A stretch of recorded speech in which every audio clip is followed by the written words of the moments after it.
Sou Ana Beatriz Ferreira de Oliveira, mestranda pelo Programa de Pós-Graduação em História, Conexões Atlânticas, Culturas e Poderes, pela Universidade Federal do Maranhão. Essa apresentação tem como título Universidade Pública, Gratuita e de Qualidade, Atuação Política do Movimento Estudantil de História na Universidade Federal do Maranhão, entre os anos de 1995 e os anos de 1999. O objetivo dessa pesquisa é investigar a atuação do movimento estudantil de história da Universidade Federal do Maranhão, representado pelo Centro Acadêmico Lagoa Amarela, nos anos de 1995 e 1999, por meio de fontes documentais e fontes orais, através dos discentes da época. As inquietações que norteiam essa pesquisa são as seguintes: qual o perfil da universidade pública brasileira naquela época? Como se posicionou o movimento estudantil diante das demandas? Como o Centro Acadêmico de História, Lagoa Amarela, reflete essa militância em defesa da universidade pública?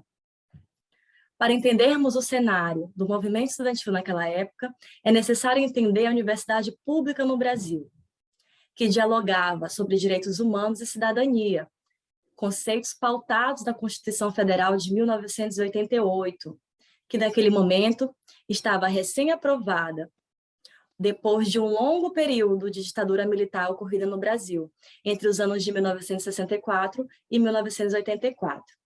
A Constituição Federal de 1988, ela garantia em seu artigo 205 que a educação, direito de todos e dever do Estado e da família, será promovida e incentivada com a colaboração da sociedade, visando em pleno desenvolvimento da pessoa, seu preparo para o exercício da cidadania e sua qualificação para o trabalho.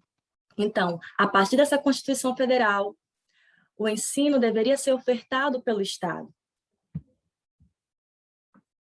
Naquela época, também ressurgia no Brasil e era incentivado no Brasil entre os anos da década de 90, principalmente 1995 a 1999, recorte dessa pesquisa, o neoliberalismo, um sistema econômico em que visa menor intervenção estatal de capital.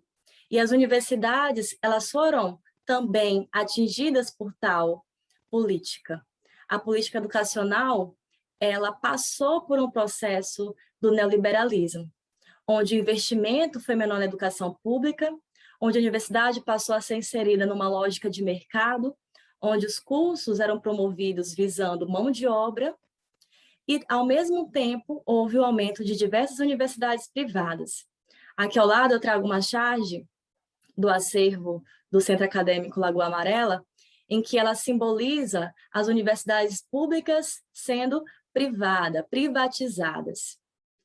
E como representante dessa promoção desse sistema econômico, nós vamos ter naquela época o presidente Fernando Henrique Cardoso. Ainda no governo de Fernando Henrique Cardoso, foi aprovada a reforma da Lei de Bases e Diretrizes, a LDB, que guia o sistema educacional brasileiro. Foi aprovada em 1996, em que o título 4 dizia assim, da LDB, da Organização da Educação Nacional. O artigo 19 diz assim: as instituições de ensino dos diferentes níveis classificam-se nas seguintes categorias administrativas: públicas, assim entendidas as criadas, incorporadas, mantidas e administradas pelo poder público, e privadas, assim entendidas as mantidas e administradas por pessoas físicas ou jurídicas de direito privado. Então, a LDB ela abriu uma possibilidade de inserir universidades privadas no país, ao tempo que o neoliberalismo pregava que quanto menor intervenção estatal, melhor o país. Então, as universidades públicas passaram por um sucateamento, ao tempo que abriu-se o mercado para outras universidades privadas serem inseridas. Para entendermos essa atuação do movimento estudantil, analisaremos a partir do Centro Acadêmico de História Lagoa Amarela, que é o representante acadêmico dos estudantes de História da Universidade Federal do Maranhão. Aqui eu trouxe o slogan do CAIS Lagoa Amarela, que teve como fonte o próprio acervo do CAIS, da gestão Apologéticos, Unidos pela História. Observamos que o Centro Acadêmico de História Lagoa Amarela, ele carrega em seu nome o nome de um quilombo aqui do Maranhão, que significava resistência, força contra o sistema de escravidão que vigorou durante muitos anos aqui no nosso país. Então, o Centro Acadêmico de História, ele carrega em seu nome um símbolo de resistência, de movimento e de luta, que naquela época era em defesa da universidade pública, gratuita e de qualidade. Trabalhando com acervo documental, as fontes documentais arquivadas pelos próprios discentes daquela época, temos 3 opções aqui. 3 opções que trazem à luz as pautas, as demandas estudantis daquela época também. Nessa primeira imagem, nós observamos um desenho feito por um discente, em que simboliza o provão. O que foi o provão? O provão foi uma forma que o governo de Fernando Henrique Cardoso, o ministro da Educação, obteve de analisar como que estava o ensino das universidades públicas. Mas eram provas que traziam questões muito diretivas, muito objetivas, muito técnicas. Então, fazia com que a maioria dos cursos de ciências humanas, né, sofressem um baixo índice de desenvolvimento. Então, os estudantes temiam que essas estatísticas caindo traria uma menor intervenção de recursos públicos para a universidade, sucateando cada vez mais o ensino. Então, naquela época, houve uma militância contra o provão. Eles não aceitavam o provão como medida de analisar a universidade pública brasileira. Na segunda imagem, nós vamos ter um ofício do CAIS, em que eles pedem recursos para o encontro estudantil, analisando que a universidade pública passava por um processo de sucateamento, que eles não tinham recursos para arcar com o evento acadêmico. Na terceira imagem, nós trazemos aqui um documento, é um jornal feito pela União Nacional dos Estudantes, em que eles colocam notas de repúdios e também avisos sobre a greve das federais, pedindo para que hajam recursos públicos e em defesa da universidade pública. Logo em seguida, eu trago as fontes orais, através de entrevistas de 3 ex-discentes que atuaram no movimento estudantil naquela época. Wagner Cabral, hoje professor da Universidade Federal do Maranhão, Henrique Borralho, hoje professor da Universidade Estadual do Maranhão, e a professora Elidaci Correia, hoje professora da Universidade Estadual do Maranhão também. Então, Wagner Cabral, ele analisa aquela época e ele diz que, em uma das suas falas, que depois que ele começou a trabalhar, dar aula, isso acabou atrasando a formatura dele. O Henrique Borralho, ele também relata que eles queriam se graduar, os estudantes queriam se graduar, não queriam mudar o mundo.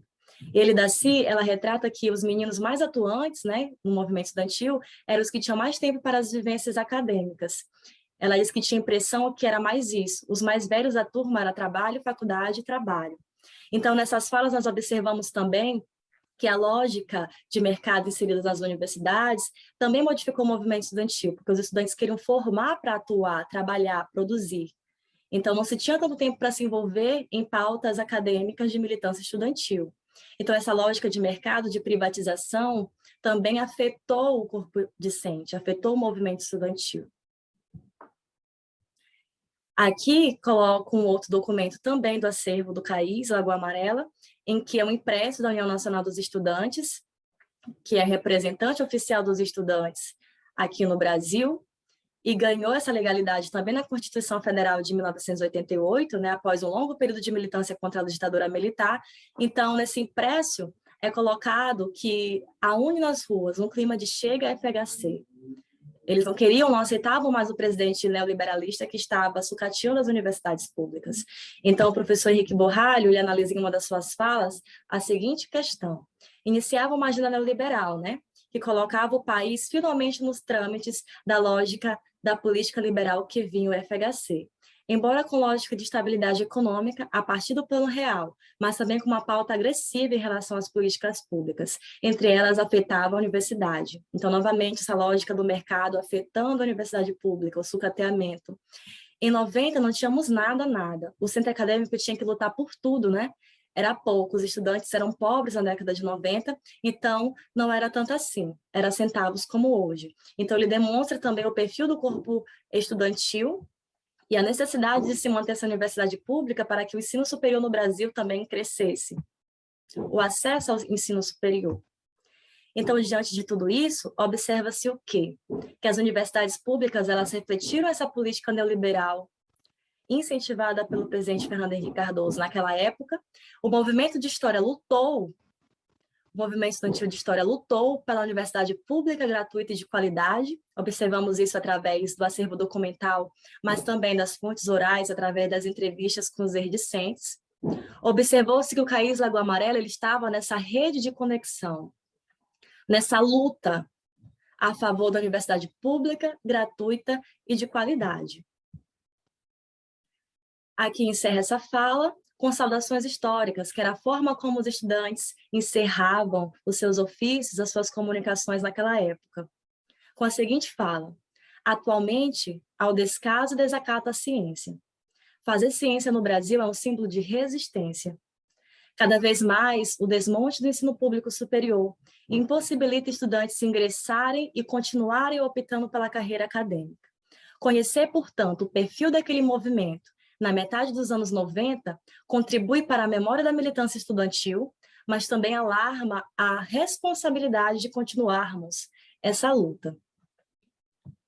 Referências bibliográficas. Obrigada.